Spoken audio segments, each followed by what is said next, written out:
The starting point in creating our shop cleanup center is to cut some pieces of plywood down to size.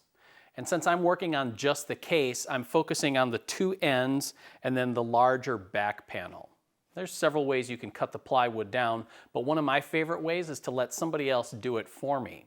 So when you buy your plywood at the home center or lumber yard, oftentimes they'll cut it down into rough pieces, or if you can trust them and they're doing a good job, they'll cut down to the exact size that you need. Now, to take care of the joinery on this project, we're using dados, and I'm working with a dado blade on the table saw.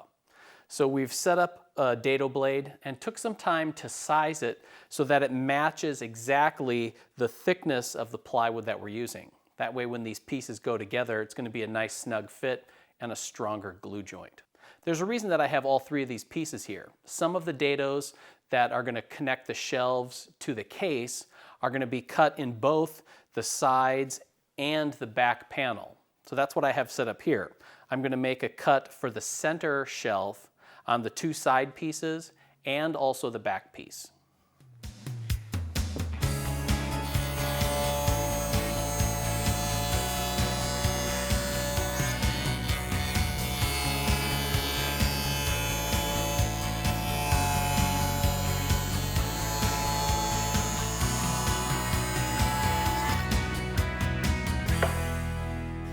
There's one other dado that needs to be cut in all three pieces, and that's for a shelf that happens a lot higher up on the case. Now there's something that I wanted to point out here about cutting these dados.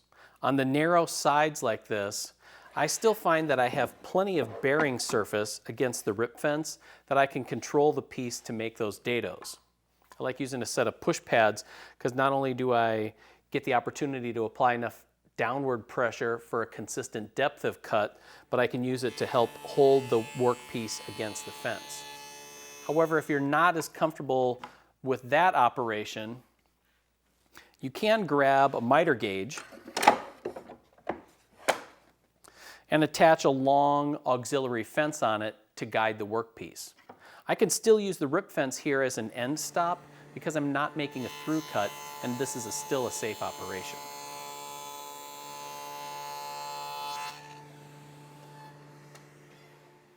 The final dado that I cut happened just in the two side pieces. This one's a little bit wider at 1 inch, and it's also twice as deep at a 1/2 inch deep. I cut it in 2 passes at the table saw. I'm here at the drill press because this dado isn't actually going to hold the shelf. Instead, it's going to allow a dowel and a roll of craft paper to hang inside the cleanup center. Now for that to happen, I'm going to make an addition to the dado, and that's to drill a hole right here about at the midpoint for that dowel to drop into and keep it in place. I have the bit installed in the drill press, but what I want to make sure is that the drill bit is going to drill exactly to the same depth as the dado. So here's how I'm going to set that up. I'm going to bring the bit into place,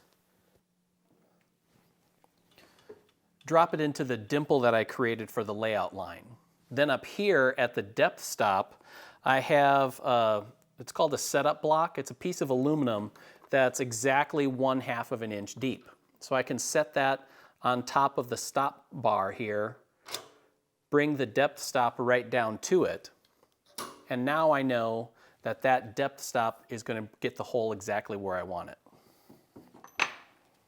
When I'm all done, I'm going to have to do a little bit of cleanup here, but that can happen a little bit later at the bench.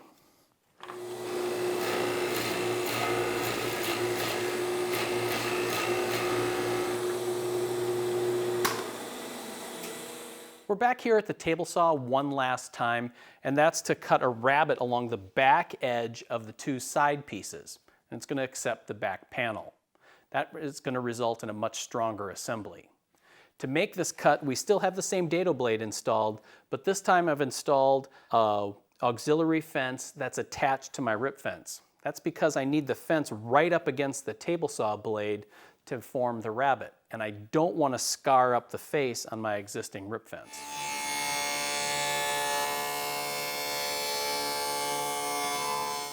There are just a couple of details left on these case pieces before we can assemble them. The first is to kind of connect the dots between that hole that I drilled and this dado for the dowel and the craft paper to drop into. This is easy enough. Just going to use a chisel and a mallet here to remove the waste.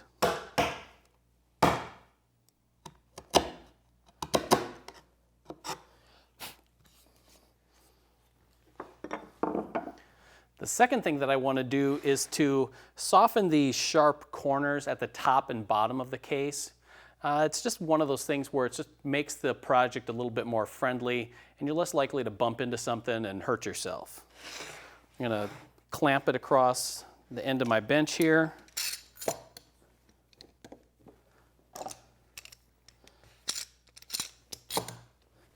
Then I'm going to rough cut it with a jigsaw and then clean things up with files and sandpaper.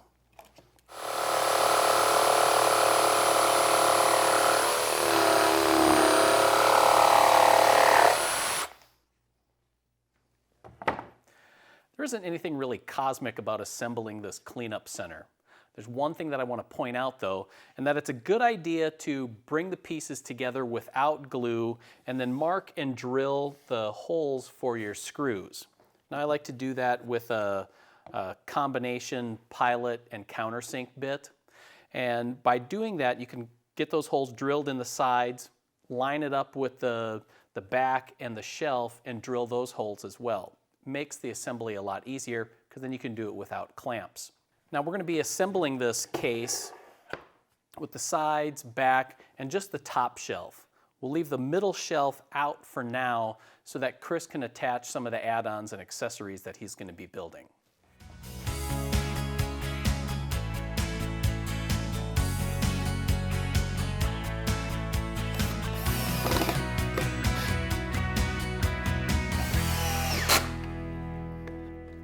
At this point, I can hand it off to Chris to add the accessories.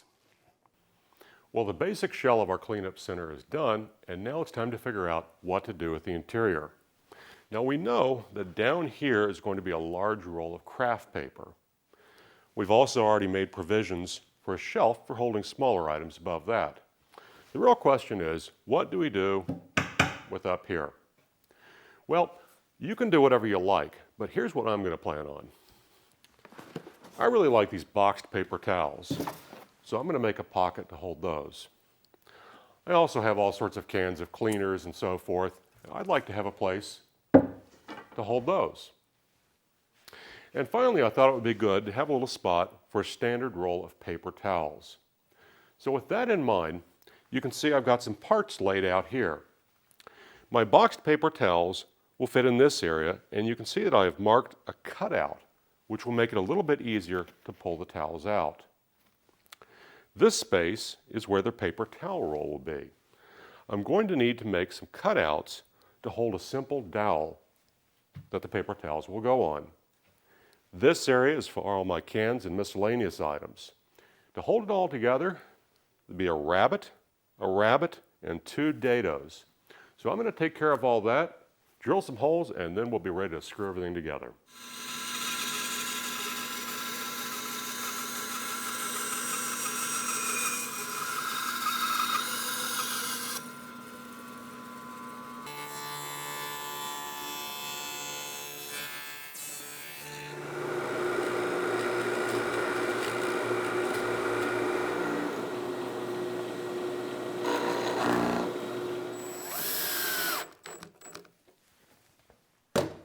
Well, that wraps things up for assembly work on the top of our cleanup cabinet. One other item I've done is to make a dowel to fit in between these 2 pockets for paper towels. And I've lightly beveled the ends of the dowel so it'll slip in just a little bit easier. Well, what's up next? It's to make the arm which will tear the paper off down below. Making the tear-off arm for our craft paper is a pretty simple affair. It begins by gluing up 2 blocks of 1.5 inch thick plywood. Now, as you can see here, I have the arm traced onto it. Up here you can see the pivot point. Down here at the bottom you'll notice it's flat, and there's also a flat here. That's where this angle iron is going to seat and be screwed on. So let me get these cut. We'll get the angle iron cut, screwed on, and I'll show you how this works.